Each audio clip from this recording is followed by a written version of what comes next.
selamat pagi anak-anak. Hari ini kita membahas yaitu materinya alat penjernih air. Nah, perhatikan masalah air ini sangatlah penting sekali bagi tubuh kita, bagi kehidupan kita, bagi seluruhnya. Nah, air merupakan sumber bagi kehidupan. Sering kita mendengar bumi disebut sebagai planet biru karena air menutupi 3/4 permukaan bumi. Namun tidak jarang pula kita mengalami kesulitan mendapat air bersih, terutama pada saat musim kemarau seperti ini. Nah, ada berbagai macam cara sederhana yang dapat kita gunakan untuk mendapatkan air bersih. Nah, cara sederhana itu yaitu melalui sistem penyaringan air dari bahan alam. Ya, sistem penyaringan air dari bahan alami. Nah, perhatikan nanti di sini ada proses yang mempunyai tujuan-tujuan tertentu sebagai berikut. 1. Menghilangkan gas-gas yang terlarut dalam air. Yang kedua, menghilangkan rasa yang tidak enak dalam air. Yang ketiga, membasmi bakteri patogen yang sangat berbahaya. Yang keempat, memperkecil sifat air yang menyebabkan terjadinya endapan pada pipa dan saluran air. Nah, kita sering melihat di dalam kehidupan kita sehari-hari atau di rumah. Kadang kalau dari pump itu juga airnya tidak yaitu sejernih yang kita harapkan. Nah, kalau kita teliti yaitu dengan berdasarkan kesehatan ataupun dengan berbagai laboratorium, air semuanya yang ada di permukaan ini sudah mulai tercemari. Ada yang yaitu mengandung kotoran-kotoran, pasir dan sebagainya. Nah, kita perhatikan ada beberapa macam sederhana untuk mendapatkan air bersih. Cara yang paling mudah adalah dengan teknik penyaringan dan pengendapan. 1. Teknik penyaringan.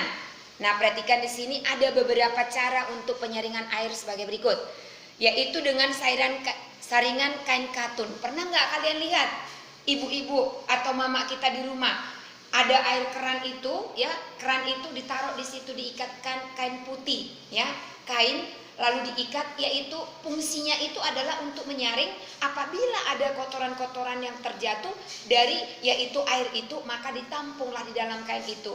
Itu penyaringan yang sederhana. Yang kedua, saringan melalui kapas. Ya, kapas ini juga gunanya dibuat itu digantungkan di situ melalui kain, lalu di dalamnya ditaruh kapas, yaitu untuk menyaring pengendapan-pengendapan kotoran yang ada terlarut dalam air.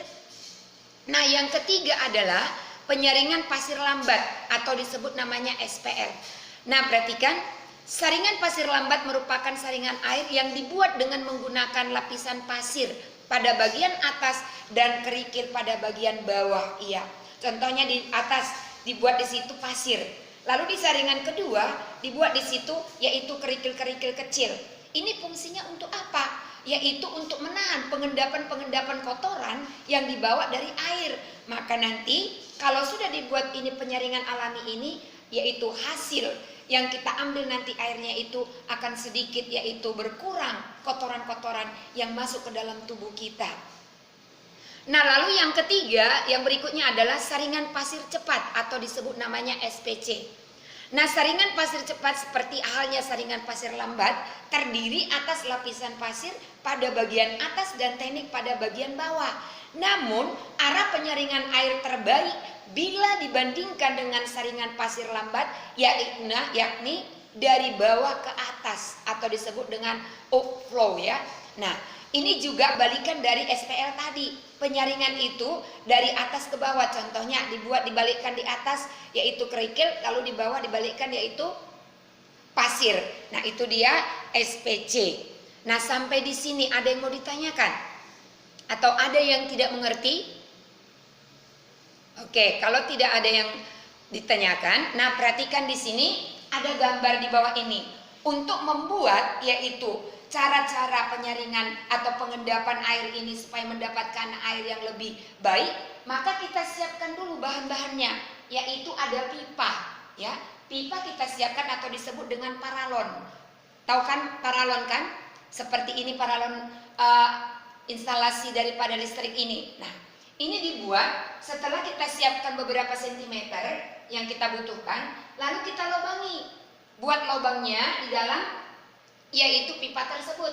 Jarak lubang itu yaitu berkisar 20 cm. Kita buat jaraknya, lalu nanti kita buat lubangnya.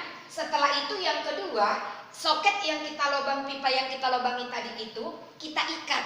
Ya, kita ikat. Yang pertama, paling atas kita buat dia ijuk. Ya, melalui ijuk dulu kita buat, lalu kita buat ijuknya di dalam, kita ikat. Nah, setelah kita ikat nanti ijuk ini, lalu soket yang kita lubangi tadi kita tutup, kita lem. Ya, setelah kita lem, lalu kita siapkan wadah, yaitu tongnya ataupun boleh ember ataupun gentong ya. Lalu setelah itu kita buat di sini yaitu air yang masuk ya. Dari sini kita buat air yang masuk. Lalu nanti di sini air yang sudah bersih. Nah, ini dia, inilah contohnya ya. Nah, setelah selesai kita buat yaitu bahan atau wadahnya, lalu kita susun tadi paralon yang kita lubangi tadi.